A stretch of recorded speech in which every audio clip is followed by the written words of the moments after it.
નમસ્કાર, કલમ યુદ્ધ સમાચારની સાથે હું છું આપની સાથે પાયલ બામભણિયા। તો જોઈએ આજના મહત્વના સમાચારમાં। જંબુસર તાલુકાના જામડી માલપુર ઇસ્લામપુર નાડા દેવલા વિસ્તારમાં નીલગાય રોઝ ભૂંડના ત્રાસના લીધે તમામ ગામના સરપંચો દ્વારા યોગ્ય કાર્યવાહી કરવામાં આવે તે માટે પ્રાંત અધિકારીને આવેદનપત્ર આપ્યું। ખેડૂત કેટલી મહેનતથી મોંઘા ભાવનું ખાતર બિયારણ નાખી પાક ઊભો કરે છે, જેવા કે કપાસ, તુવર, જુવાર, ઘઉં જેવા પાકો કરે છે, અને જે પાક ઊભો થયા પછી ડુક્કર નીલગાયોનું વિશાળ ટોળું આવી જતા ઊભા પાકનો નાશ કરી નાખે છે। જ્યારે ખેડૂત સાથે આવો બનાવ બને છે ત્યારે ખેડૂતો આપઘાત કરવાનું વિચારે છે। એટલા માટે ખેડૂત આપઘાત ના કરે અને ખેડૂતને નુકસાન ના પહોંચે, વહેલી તકે આ નીલગાયોનું કંઈક રસ્તો કરવામાં આવે, જેને લઈ આજરોજ જંબુસર તાલુકાના માલપુર ગામના ખેડૂતોએ ડુક્કર નીલગાયોથી પરેશાન થઈ માલપુર ગામના સરપંચ આગેવાનોની હેઠળ પ્રાંત અધિકારી કચેરીને આવેદનપત્ર આપવામાં આવ્યું। કલમ ન્યૂઝ સમાચાર રમેશ સત્યની સાથે।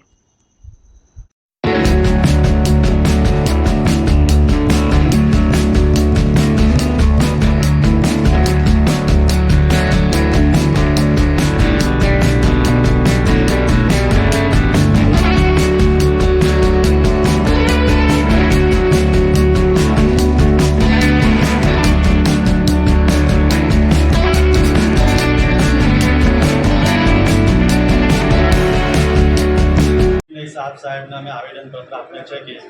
નાડા દેવલા માલપુર જામડીના ખેડૂતો કે જે અમારી 3500 હેક્ટર જમીન ટોટલ વિસ્તારમાં આવેલી છે અને અત્યારે વાવણીનું કામ ચાલી રહ્યું છે, અને જે લોકોનું અગાઉ વાવેતર થયું છે તો ભૂંડો અને નીલગાય પાકનો બગાડ કરે છે અને એનાથી ખેડૂતોને ખૂબ મોટા પાયે નુકસાન થાય છે। તો આજે જે રાજ્ય સરકાર પ્રાકૃતિક ખેતીની વાત કરી રહી છે તો એ નેર આધારિત ખેતી છે, અને આ જે છેવાડાના ગામો છે એમણે તો છેલ્લા 10 વર્ષથી તો નેરનું પાણી જ નથી જોયું સાહેબ। તો અમારી આપ સાહેબને એક રિક્વેસ્ટ છે કે વહેલી તકે જો અમારી આ નીલગાયો છે અને ભૂંડો છે એનાથી બગાડ ઓછો થાય તો આપ સાહેબ આરેકો સાહેબને પણ જાણ કરો, અને અગાઉ જે કૃષિ મંત્રી છે એ લોકોને પણ જો તમારા માધ્યમથી જાણ થાય તો અમને પણ થોડો સહયોગ મળે એમ છે। અને વધુમાં કે અમારો જે છેવાડાનો વિસ્તાર છે ટોટલી વરસાદ આધારિત ખેતી ઉપર છે, અને જો તો પણ આવું થાય ભૂંડો અને નીલગાયો જો મોંઘા પાકનું બિયારણ આવે છે, જો એનો બગાડ થાય, દવાઓ આજકાલ મોંઘા પાકની આવે છે। આજે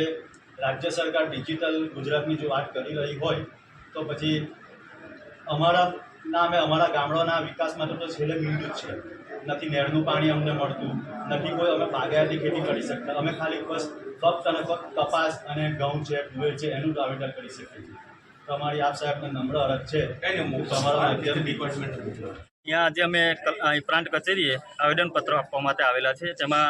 નાડા, માલપુર, આસરસા, કપુડિયા, ઇસ્લામપુર, દેવલા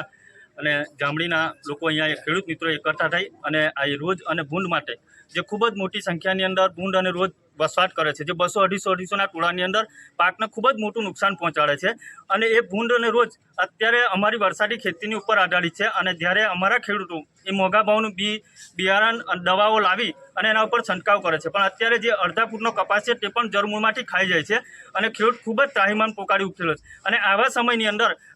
સરકારની ઘણી એવી સ્કીમો છે, પણ ગામનો ખેડૂત એ સ્કીમ અપનાવવા માટે એની પાસે ખુદ પૈસા નથી, તો એ સ્કીમનો ઉપયોગ કઈ રીતે કરી શકે કે જેને પાસે દવા માટે કે બિયારણ માટે પૈસા દેવું કરીને લાવે છે, અને દેવું કરીને જ્યારે એ પાકને પકવે છે ત્યારે એની પાસે દેવું આપવા માટે પણ પૈસા હોતા નથી, અને તે સમયે આજનો ખેડૂત આત્મહત્યા ના કરે તો શું કરે? એના કારણે આ સરકારને વિનંતી કરું છું અને તંત્રને પણ વિનંતી કરું છું કે અમને આ રોજ અને ભૂંડ માટે કોઈ અભયારણ્ય બનાવે, ક્યાં તો એનો કોઈ તાત્કાલિક ધોરણે નિકાલ આવે, નહીં તો અમે 10-15 દિવસની અંદર આના માટે અમે ધરણા ઉપર બેસીશું અને આંદોલન કરીશું ગાંધી ચિંતા માર્ગે।